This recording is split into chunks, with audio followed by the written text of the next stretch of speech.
I stood in Uncle Derek's living room, my presentation folder clutched against my chest. 23 family members filled the space, sprawled across couches and folding chairs. The August heat made everyone irritable, but I'd prepared for this moment for weeks. My hands trembled slightly as I cleared my throat. I want to talk about creating a family financial fund, I began. My voice sounded smaller than I'd intended. Something structured where we all contribute and help each other transparently. Oh God, here we go, my cousin Tyler interrupted, rolling his eyes dramatically. Laughter rippled through the room. My cheeks burned. Tyler and her get-rich-quick schemes, Aunt Patricia added, her voice dripping with mock sympathy. Uncle Derek leaned back in his chair, arms crossed. Last month it was cryptocurrency. What's the scam this time, Tessa? The word hit me like a slap. Scam. My throat tightened. I tried again, my voice shaking. It's not a scam. I've been researching. Researching how to steal from family? My cousin Vanessa laughed sharply. The room erupted in overlapping voices, accusations flying before I could defend myself. Someone called me a con artist. Someone else said I was desperate for attention. My vision blurred with unshed tears. I grabbed my folder and walked out, my dignity shredded, my voice unheard. The drive home felt endless. My hands gripped the steering wheel so tightly my knuckles turned white. Every cruel word replayed in my mind like a broken record. Scam artist. Desperate. Liar. They hadn't let me finish a single sentence. I pulled into my apartment complex and sat in the car for 20 minutes, unable to move. The worst part wasn't the humiliation. It was knowing what they didn't.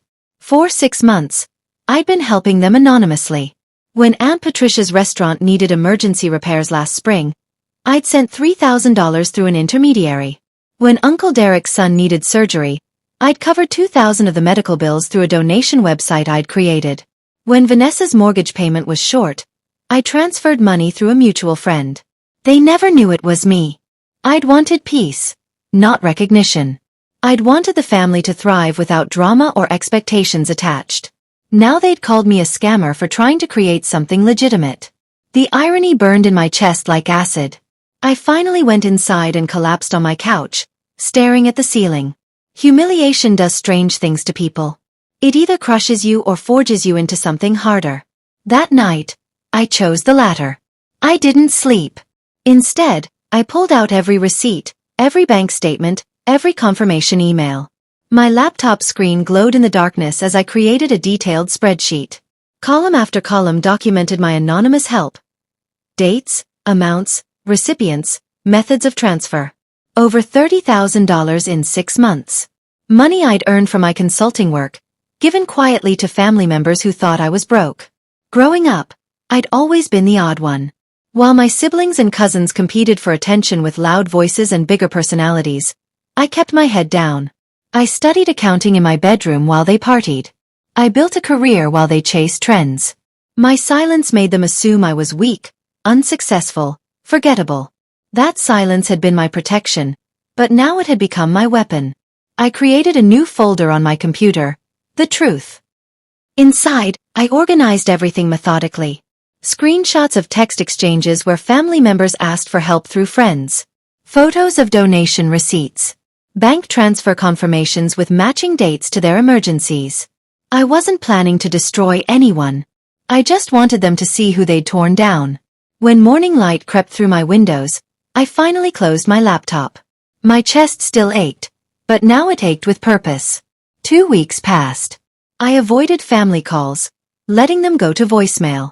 Mom called 3 times, her messages growing more concerned. Tessa, honey, your uncle says you're upset. Call me back. I didn't. I focused on work instead, pouring myself into a major consulting project. My client, a tech startup needing financial restructuring, had just signed a contract worth $80,000. The biggest deal of my career. Nobody in my family knew. They still thought I was struggling, working random freelance gigs, barely making rent. Meanwhile, whispers reached me through the family grapevine. Tyler's mortgage was 3 months behind. Aunt Patricia's restaurant was hemorrhaging money. Uncle Derek's investments had tanked. The same people who'd mocked my financial advice were now drowning. I listened to these updates with careful neutrality, filing away each piece of information. Their empire was crumbling, and I was building mine in silence. On a Thursday afternoon, Vanessa texted me directly for the first time since the meeting. "Hey Tess, random question. Do you know anyone who does financial consulting? Asking for a friend."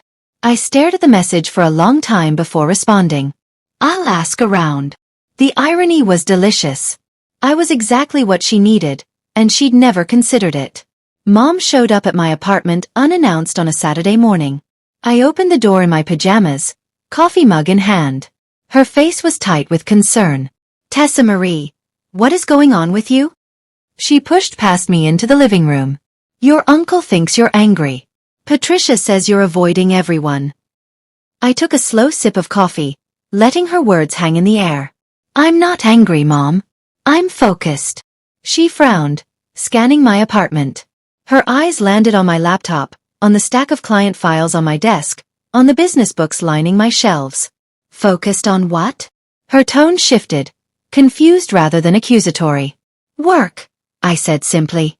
"I landed a big contract. Been busy." Mom's expression softened. "That's wonderful, honey. But family is important too." Derek didn't mean what he said at the meeting. Everyone was just tense. I nodded slowly. "I know. But I didn't forgive. Not yet." She stayed for an hour, talking about family gossip, about who was struggling, who needed help. Each story she told matched an entry in my hidden spreadsheet.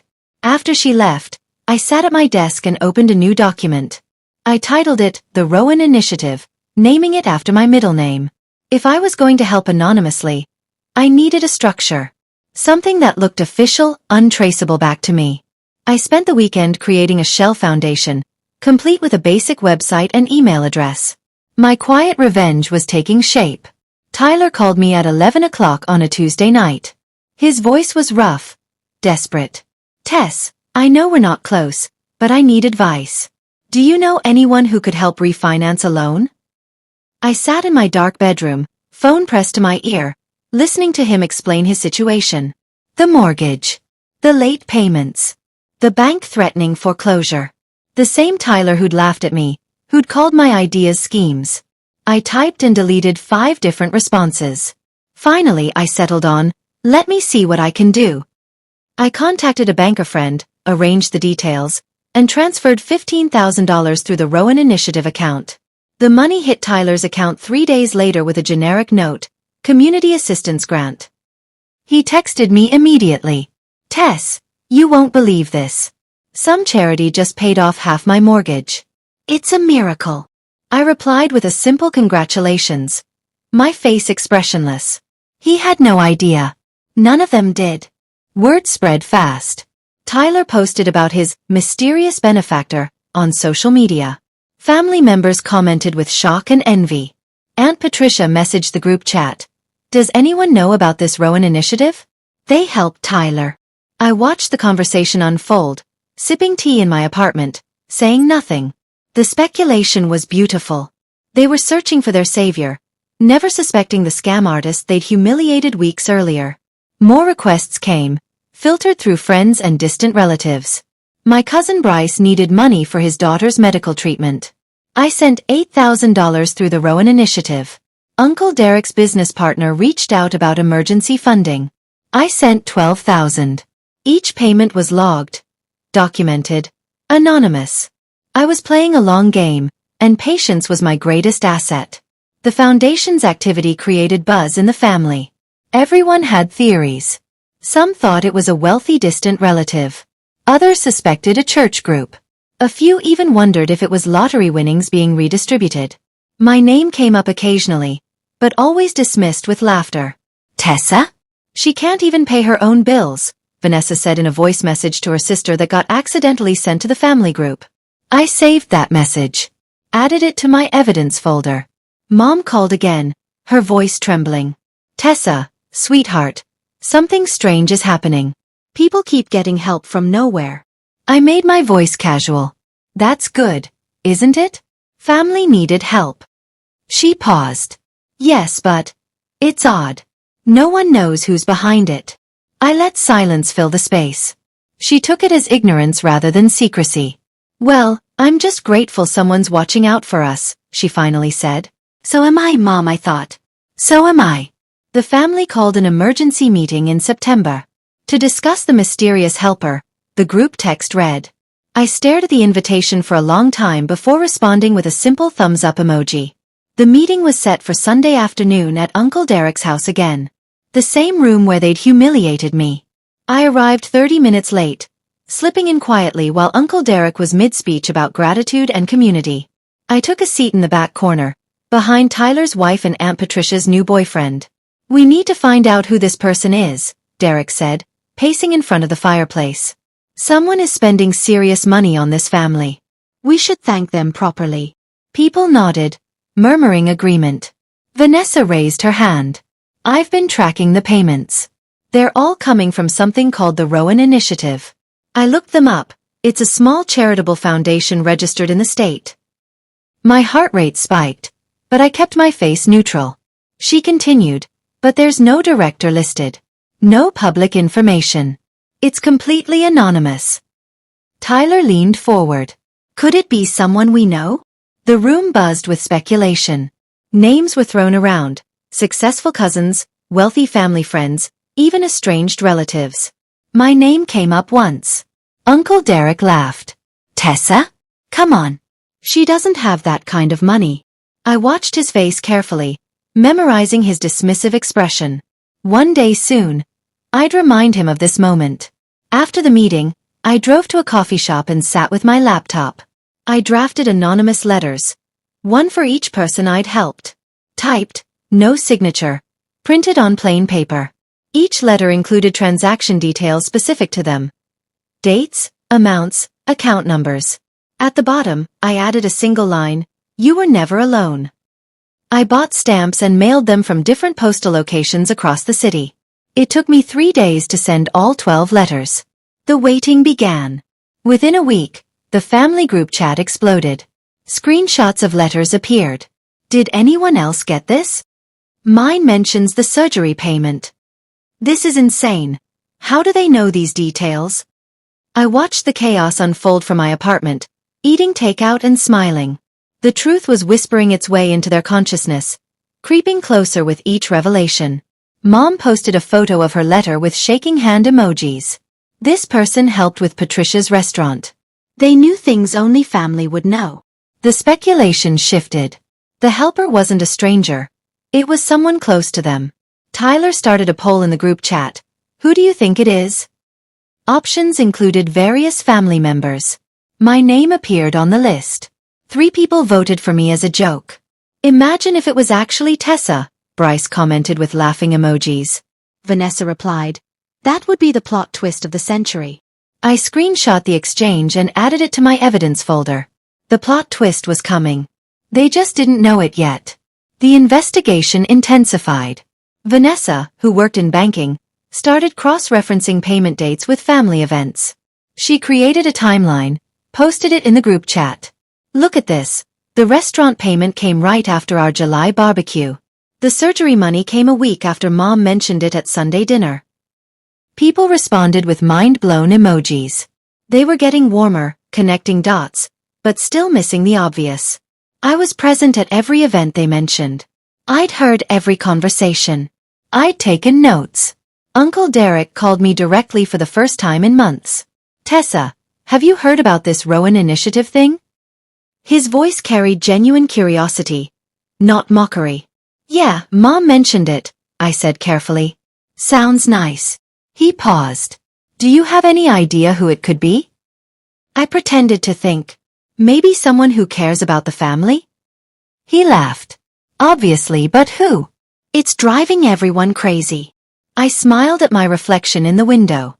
Maybe they want to stay anonymous for a reason. He grunted, unsatisfied, and hung up soon after. The irony of him calling me for insight wasn't lost on me. That evening, I prepared my next move. I drafted one more letter, a master letter to be sent to Uncle Derek. This one would include a complete list of every family member I'd helped, with amounts and dates. No personal details, just facts. At the bottom, I wrote, "The truth will reveal itself when the time is right." Mom showed up again, this time with Aunt Patricia. They sat on my couch, both looking concerned and excited. "Tessa, we need your help," Mom said. Patricia nodded eagerly. "We're planning an appreciation dinner for whoever's been helping the family. We want it to be special. Nice venue, catered food, speeches." I raised an eyebrow. "That sounds expensive." Patricia waved her hand. "We're all chipping in. It's the least we can do. This person has spent thousands on us." "When is it?" I asked, my voice steady despite my racing heart. 2 weeks from Saturday," Mom said. "We're inviting everyone. Even if the helper doesn't come forward, we want them to know we're grateful." I nodded slowly. "I'll be there." After they left, I sat in silence, processing. An appreciation dinner. For me. Given by people who'd called me a scammer 6 weeks ago. The universe had a twisted sense of humor. I spent the next 2 weeks preparing. I bought a simple black dress. Nothing flashy. I rehearsed what I'd say, how I'd reveal myself. Part of me wanted to stand up dramatically, to watch their faces crumble with realization. Another part wanted to keep the secret forever, to maintain my invisible power. But I knew the truth needed to come out. Not for revenge but for dignity. For the respect I'd never been given. The appreciation dinner was held at the Garden Room, an upscale venue with floor-to-ceiling windows and crystal chandeliers. I arrived alone, parking in the back lot. Through the windows, I could see family members dressed up, mingling with wine glasses and appetizers. My stomach twisted with nerves. I'd faced hostile clients, difficult negotiations, high-pressure presentations. None of them compared to this. I walked in quietly, slipping past the entrance table. Mom spotted me immediately. "Tessa, you came." She hugged me tightly, smelling of her usual lavender perfume. The room was beautiful. White tablecloths, flower centerpieces, a small stage with a microphone. About 40 people filled the space, more than I'd expected. Extended family, family friends, even some neighbors. Uncle Derek stood near the stage, reviewing note cards for his speech. I found a seat in the back, next to a distant cousin I barely knew. She smiled politely. "Exciting, isn't it? I hope they come forward tonight." I nodded, my mouth too dry to respond. Derek tapped the microphone, and the room quieted. "Thank you all for coming," he began, his voice warm and emotional.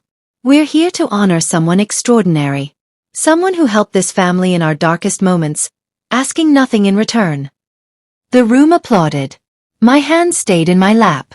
He continued, detailing the various ways the Rowan Initiative had helped. Mortgages saved, medical bills covered, businesses rescued. Each story he told was mine. Each thank you was meant for me. Tyler spoke next, his voice cracking with emotion. "Whoever you are, you saved my home. My kids still have a place to sleep because of you." Vanessa followed, thanking the helper for assisting their grandmother's care facility payments, a payment I'd made just last month. Speaker after speaker stood, sharing gratitude for help they didn't know came from the woman they'd mocked. Aunt Patricia wiped tears as she described how the restaurant renovation money had kept her dream alive. My chest tightened with each speech. This was what I'd wanted. Recognition of my contributions, validation of my worth. But hearing it like this, knowing they still didn't see me, created a strange hollow feeling. I wasn't angry anymore. I was sad. Sad that it took anonymity for them to appreciate kindness. Sad that my voice only mattered when it was silent. Uncle Derek returned to the microphone. "We may never know who helped us," he said solemnly. "But if you're here tonight, please know you changed our lives." The room erupted in applause. People stood, clapping toward empty air, thanking a ghost. I remained seated, my hands clasped tightly in my lap. The moment stretched, heavy with irony. Then I stood, not to clap, but to walk toward the stage. The room's energy shifted as people noticed me moving. Confused glances. Whispered questions. I climbed the 3 steps to the stage, my heels clicking against wood. I took the microphone from Uncle Derek's hand. He looked puzzled but stepped aside. The room fell silent, 40 pairs of eyes fixed on me. My hands trembled slightly, but my voice came out steady. "I think it's time you all know who you've been thanking." Confusion rippled through the crowd. Mom's face scrunched with bewilderment. Every payment you've mentioned tonight, I continued, my voice growing stronger. Every donation, every grant, every mysterious transfer. It was me. The silence that followed was deafening. Mouths dropped open. Vanessa's wine glass slipped from her hand, shattering on the floor. Tyler stood frozen, his face cycling through disbelief, shock, and something like horror. The Rowan Initiative, I said, letting each word land like a stone in still water. Rowan is my middle name. I created it 6 months ago to help this family anonymously. Aunt Patricia's hand covered her mouth. Uncle Derek's face had gone pale. But that's... Tyler started, then stopped. His wife finished the sentence. That's impossible. You don't have that kind of money. I smiled sadly. That's what you all assumed. What you all still assume. I pulled out my phone, brought up my bank app, and held it up to show the screen. I'm a financial consultant. I've built a successful business over the past 3 years. That contract I mentioned, Mom? It was worth $80,000. And it wasn't my first. I set my phone down and looked out at the frozen faces. I paid for Aunt Patricia's restaurant repairs. $3,000. I covered part of Uncle Derek's son's surgery. $2,000. I helped Tyler with his mortgage. $15,000. Bryce's daughter's treatment, Vanessa's grandmother's care, Leo's business loan. I listed them one by one, watching recognition dawn on their faces. Over $50,000 in 6 months. Mom had started crying. Aunt Patricia looked like she might faint. Uncle Derek's expression had shifted from shock to something resembling shame. But why didn't you tell us? Vanessa finally asked, her voice small. I met her eyes directly. I tried. At the meeting in August. Remember. Silence. I wanted to create a family fund, something transparent and structured. You called me a scam artist before I could finish explaining. Tyler's face crumpled. Oh God. Tessa, I held up my hand, stopping him. I'm not telling you this to make you feel guilty. I'm telling you because you need to understand something important. I gripped the microphone tighter, my voice soft but firm. You assumed I was weak because I was quiet. You assumed I was broke because I didn't brag. You assumed I was a liar because you never bothered to listen. The words hung in the air. Truth finally spoken after years of silence. I helped you anyway. Not because you deserved it, but because I loved this family despite how you treated me. I stepped back from the microphone, suddenly exhausted. That's all I wanted to say. Enjoy your dinner. I turned to walk off the stage, but Mom's voice stopped me. Tessa, please wait. I paused at the top of the steps. She stood, tears streaming down her face. We're so sorry, sweetheart. We were cruel and ignorant and... Her voice broke. I looked at her, this woman who'd raised me, who'd loved me but never fully seen me. I know, Mom, I said quietly. But sorry isn't enough. Not yet. I descended the steps and walked toward the exit, my heart pounding. Behind me, voices erupted. Apologies shouted across the room, people calling my name, asking me to stay. I kept walking. Outside, the cool October air hit my face. I leaned against my car, breathing deeply, trembling with adrenaline. I'd done it. I'd spoken my truth. The hollow feeling in my chest began to fill with something else. Not quite satisfaction, but something close to peace. My phone buzzed constantly in my purse as I drove home. Text after text, call after call. I silenced it all. Tonight had been about revelation, not reconciliation. That would come later on my terms.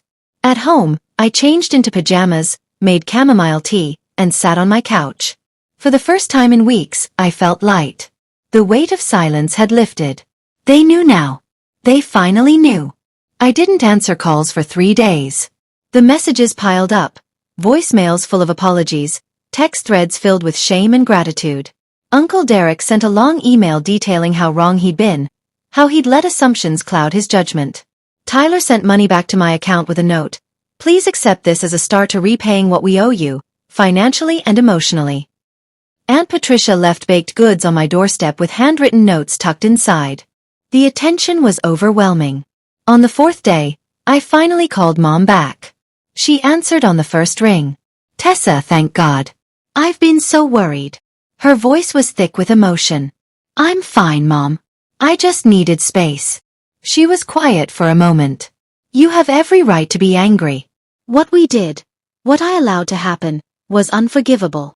I leaned back in my desk chair, staring at my laptop screen full of work. "I'm not angry anymore, Mom. I'm just tired of being invisible." "You were never invisible to me," she protested. "Yes, Mom, I was," I said gently. "You saw me, but you didn't see my value. You loved me, but you didn't respect me." The truth hurt, but it needed to be said. She cried softly. "How do we fix this? How do I fix this?" I sighed. "By listening. Actually listening when I speak. By trusting me instead of doubting me. By treating me like I matter." She promised she would, her voice breaking with determination. I wanted to believe her. 2 weeks passed. Family members reached out individually, each conversation awkward but necessary. Vanessa apologized over coffee, explaining how jealousy had made her cruel. "You were always smarter than us," she admitted. I think that scared me. Tyler invited me to dinner with his family, his kids making me thank you cards with crayon drawings. Bryce sent a fruit basket with a card that read, "To the real hero of this family." The gestures were nice, but trust takes longer to rebuild than a few apologies. Uncle Derek asked to meet me at a restaurant. I almost declined, but curiosity won. We sat across from each other in a quiet booth, the tension palpable. "I was wrong," he started, no preamble. "I judged you based on outdated ideas of success. You were doing quietly what I could only talk about loudly." I stirred my coffee, letting him continue. "That meeting, when I called you a scam, I was projecting my own failures onto you." He looked down at his hands. "I'm sorry, Tessa. Truly." I studied his face, looking for sincerity. I found it in the circles under his eyes, in the slump of his shoulders. "Thank you for saying that," I said carefully. "But you understand why I can't just forget it, right?" He nodded. "I do. I'm not asking for forgiveness. Just a chance to do better." I sipped my coffee, considering. I can work with that. We talked for another hour, building a fragile bridge across the gap of hurt. It wasn't perfect, but it was a start. At the next family meeting, one I'd agreed to attend after much deliberation, I presented something new. Not the same presentation they'd mocked before, but something evolved. "I still want to create a family fund," I said, standing before them with my laptop connected to the TV screen. This time, nobody interrupted. "But it needs structure, accountability, and transparency." I showed them slides, contribution tiers, application processes, oversight committees. All the things I'd tried to explain 3 months ago. "The Rowan Initiative will continue," I explained, "but it'll become a legitimate family foundation. Anyone can contribute. Anyone can apply for help. But everything will be documented and voted on collectively." Tyler raised his hand like a schoolboy. "I want to contribute, even if it's small amounts." Others nodded in agreement. Vanessa spoke up, "I can handle the bookkeeping if you'll trust me." I looked at her carefully. "That depends. Can I trust you?" She met my eyes. "I'll earn it." The meeting lasted 2 hours. We drafted bylaws, discussed contribution amounts, debated voting procedures. For the first time, my voice led the conversation instead of being drowned out by it. Uncle Derek suggested I serve as director. "You've already proven you can manage this better than anyone." I accepted, but with conditions. This isn't my charity project. It's our collective responsibility. I'll direct, but we all participate. Everyone agreed. As we finalized details, I felt something shift. Not forgiveness, exactly, but forward movement. Progress. The foundation officially launched in December. We held a small ceremony at Mom's house, signing the incorporation papers together. 12 family members contributed to the first fund, ranging from $50 to $5,000. I matched whatever was collected, bringing the total to $30,000. "This is what I wanted from the beginning," I told them as we posed for a family photo. "Not recognition but participation. Not credit, but community." Aunt Patricia squeezed my shoulder. "We should have listened the first time." I smiled. "But you're listening now. That's what matters." The foundation helped 2 families in its first month. Distant cousins who needed medical assistance and a nephew facing eviction. We processed applications, voted democratically, and distributed funds with full transparency. Every transaction was recorded. Every decision was collective. It wasn't perfect. We argued about criteria, debated amounts, struggled with boundaries, but it was functional. More importantly, it was fair. I started feeling different at family gatherings. People asked my opinion on financial matters, sought my advice on investments, actually listened when I spoke. The shift was subtle but profound. I was no longer the quiet girl in the corner, overlooked and underestimated. I was Tessa, the woman who'd built something from nothing while everyone else looked away. The woman who'd turned humiliation into purpose, silence into strength. Christmas dinner was different that year. Uncle Derek asked me to say grace, a role traditionally reserved for the eldest male. I looked around the table, at Mom's proud face, at Tyler's kids who now knew my name, at Vanessa who'd become an unlikely ally. I'm grateful for second chances, I began, my voice steady and clear. For the courage to speak truth, and for family who finally learned to listen. Eyes met mine across the table, some damp with tears, all filled with respect. And I'm grateful that silence isn't weakness. It's sometimes just preparation for when your voice matters most. We ate together, the conversation flowing naturally. People asked about my work, about my upcoming projects, about my plans for the foundation. No more dismissive jokes. No more cutting interruptions. Tyler's wife asked about consulting careers, her teenage daughter listening intently. Your aunt built a whole business, she told her daughter, pride evident in her voice. From scratch, while everyone doubted her. I caught Tyler's eye. He nodded slightly, an acknowledgement of growth, of lessons learned the hard way. After dinner, Vanessa pulled me aside into Mom's study. I wanted to show you something. She opened her laptop to a spreadsheet. I've been tracking the foundation's impact. Look at this. The numbers showed not just money distributed, but outcomes. Crises averted, stability restored, futures changed. You started something that's going to last beyond all of us, she said softly. I felt tears prick my eyes. This was what I'd wanted all along. Not revenge. Impact. January brought new challenges. The foundation received more applications than we could fund. We had to make difficult decisions about who to help and how much to give. Some family members disagreed with my recommendations. Arguments erupted during meetings. But unlike before, these were healthy disagreements, debates about strategy, not attacks on character. And most importantly, people listened when I presented my reasoning. They might not always agree, but they respected my expertise.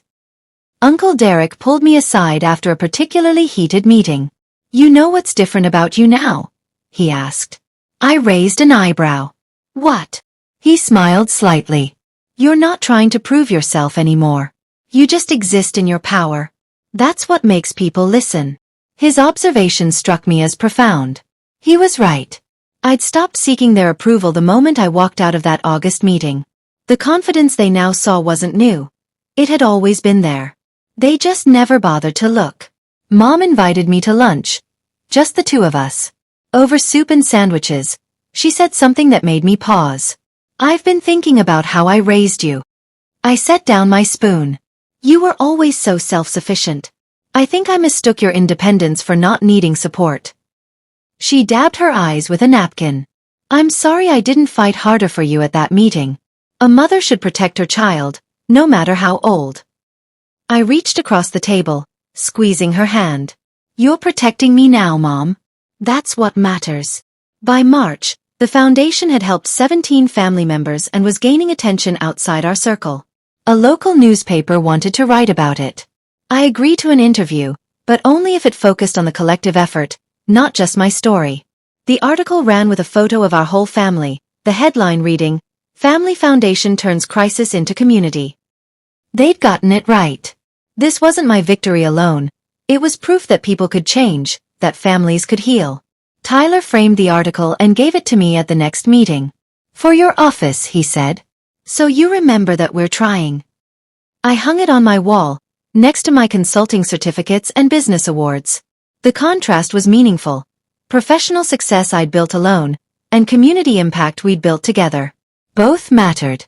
Both were part of who I was becoming. Someone who didn't need to choose between being successful and being connected.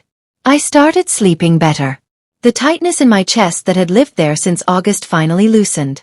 I'd spent so much energy being angry, plotting my revelation, waiting for vindication. Now that it was over, I realized the revenge had never been the point. The point was being seen, being valued, being heard, and not just by them but by myself. I'd learned that my voice mattered whether anyone else heard it or not.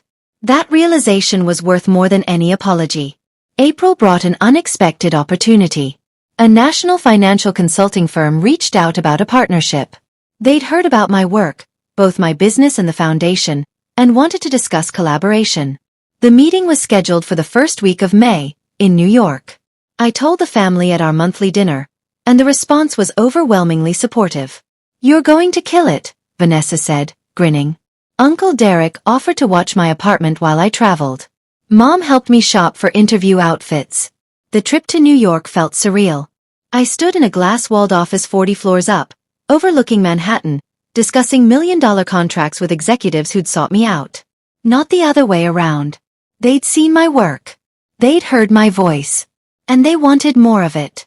"Your approach to financial empowerment," the CEO said, "it's exactly what this industry needs. Compassion with competence." I signed a consulting agreement that would triple my annual income. The quiet girl from the family meeting was negotiating six-figure deals. I called Mom from my hotel room that night. "I got it," I said, my voice shaking with excitement. She screamed so loud I had to pull the phone from my ear. "I knew you would. Oh honey, I'm so proud of you." Her pride felt different now, not conditional on my achievements, but genuine in its celebration of me. I fell asleep that night with a smile on my face, finally at peace with both my family and myself. I returned home to find my apartment decorated with congratulations banners. The family had organized a surprise celebration. Everyone was there. Mom, Uncle Derek, Tyler, Vanessa, Aunt Patricia, even cousins I hadn't seen in years. They'd brought food, drinks, and gifts. But the best gift was the framed quote they'd made together. Each family member had signed it, "Your voice matters." It hung now above my desk, a reminder of how far we'd all come. "Speech," Tyler called out, grinning. I shook my head, laughing. "I've said enough speeches." But they insisted, gathering around me in my small living room.